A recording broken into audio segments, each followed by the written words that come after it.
নমস্কার বন্ধুরা, নন্দিনী সিম্পল কুকে আপনাদের সবাইকে জানাচ্ছি স্বাগত। সন্ধ্যাবেলা চায়ের সাথে এই শীতের মরশুমে কি খাবেন ভাবছেন? তাহলে বানিয়ে নিন ঝটপট করে এই রেসিপি।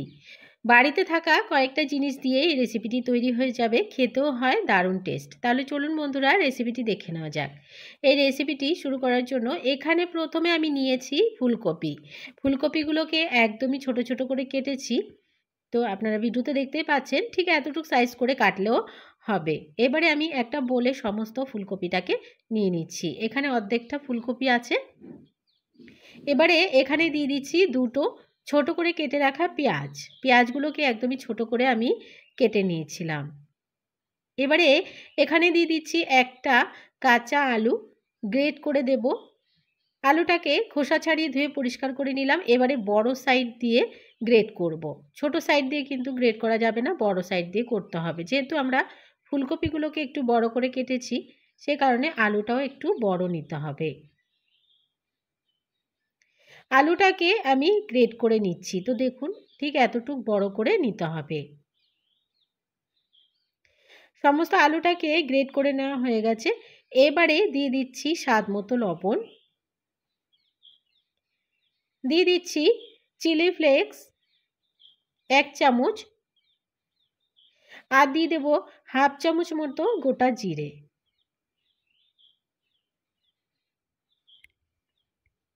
আর দিয়ে দেবো ছোটো চামচ মেপে 1 চামচ হলুদের গুঁড়ো, শুধুমাত্র একটু কালারের জন্য। এবারে খুব ভালো করে মিশিয়ে নিচ্ছি।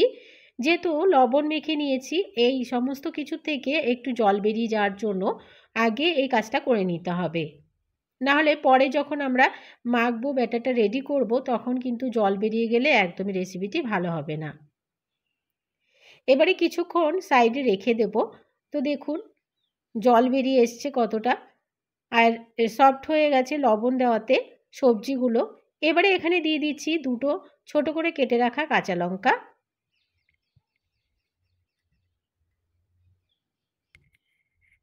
দিয়ে দিচ্ছি 1 চামচ গ্রেট করে রাখা আদা,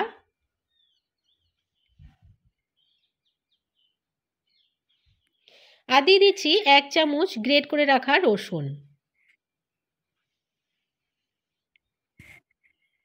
এই সমস্ত কিছুকে আবারও একটু মিশিয়ে নিচ্ছি।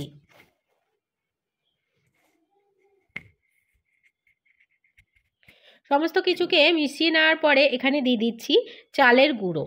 এখানে আমি চায়ের কাপ মেপে 2 কাপ আর হাফ কাপ মতো চালের গুঁড়ো নিয়ে নিয়েছি। চালের গুঁড়োটাকে দিয়ে দিলাম। এখন এখানে মেখে নেব চালের গুঁড়োটাকে। প্রথমে এই জল দেব না, প্রথমে একটু মিশিয়ে নিয়ে দেখতে হবে ঠিক কতটা জল এখানে প্রয়োজন হবে। তো যখন মেশানো হয়ে গেছে, দেখুন চালের গুঁড়োটা একটু ড্রাই ড্রাই লাগছে, মানে আমাদের ব্যাটারটা একটু ড্রাই লাগছে। এখানে একটু জলের প্রয়োজন হতে পারে, তো আমি এখানে জল ব্যবহার করব। তো দেখুন একদমই পুরো ড্রাই হয়ে রয়েছে। এবারে এখানে অল্প পরিমাণে একটু করে জল দিচ্ছি।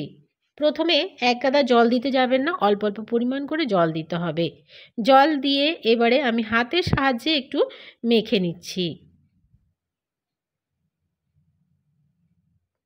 হাতের সাহায্যে অল্প অল্প করে জল দিয়ে আমি মেখে নিলাম। তো দেখুন আমি একটু হাতে নিয়ে দেখিয়ে দিচ্ছি যে কেমন হতে হবে ডোটা। ঠিক এরকমই ডোটা হতে হবে, যেন আমরা হাতে নিলে একটা দলা পাকিয়ে যায়। আমাদের ডোটা একদমই রেডি হয়ে গেছে, আর কোনো রকম এই ডোটাকে কিন্তু রাখা যাবে না। এবারে তৈরি করে নিতে হবে। এবারে আমি হাতের সাহায্যে একটু ডো নিয়ে নিলাম, নিয়ে প্রথমে একটা গোল বল তৈরি করে নিচ্ছি। এবারে হাতে একটা বল তৈরি করে নিয়ে চাপ দিয়ে একটা টিকির আকার তৈরি করে নেব। তো দেখুন ঠিক এরকম করে তৈরি করে নিতে হবে সবগুলোকেই।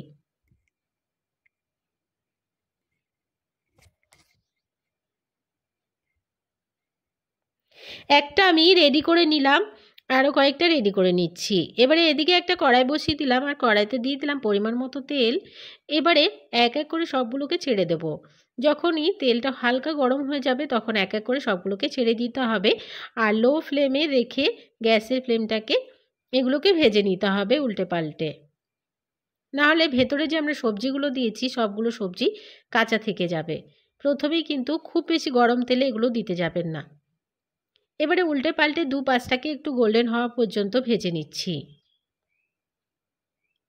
তো দেখুন এগুলোকে আমি দুপাশ খুব ভালো করে গোল্ডেন ব্রাউন করে ভেজে নিয়েছি। এগুলো একদমই ভেজে নেওয়া হয়ে গেছে। কতটা লোভনীয় দেখতে হয়েছে দেখে বুঝতেই পারছেন। এবারে আমি এগুলোকে নামিয়ে নিচ্ছি, আর বাকি আরও যেগুলো আছে সেগুলোকে ভেজে নিয়ে ফিরে আসছি। তো বন্ধুরা সবগুলোকেই ভেজে নেওয়া হয়ে গেছে, নামিয়ে আমি সার্ভ করে দিলাম। যে কোনো সস বা যে কোনো চাটনির সাথে খেতে তো ভালো লাগবেই। এছাড়াও সন্ধ্যাবেলা কিছু খেতে মন চাইলে এই রেসিপিটি ঝটপট করে বানিয়ে নিয়ে খেতে পারেন।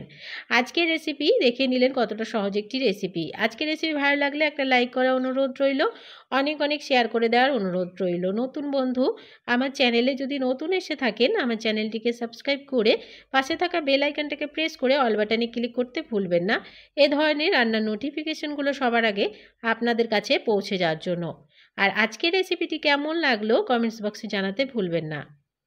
আপনাদের একটা লাইক বা একটা সাবস্ক্রাইবার এলে কিন্তু ভীষণ ভালো লাগে, বা একটা লাইক পেলে একটা কমেন্টস পেলে ভীষণ ভালো লাগে। আমাদের মোটিভেশনটা অনেকটাই বেড়ে যায় এই ধরনের ভিডিওগুলো নিয়ে আসার জন্য। আর যারা আমাকে কমেন্টস করেন তাদেরকে অনেক অনেক ধন্যবাদ বন্ধু, আর যারা সাবস্ক্রাইবার আমার তাদেরকেও অনেক ধন্যবাদ। আজকের মতন টাটা।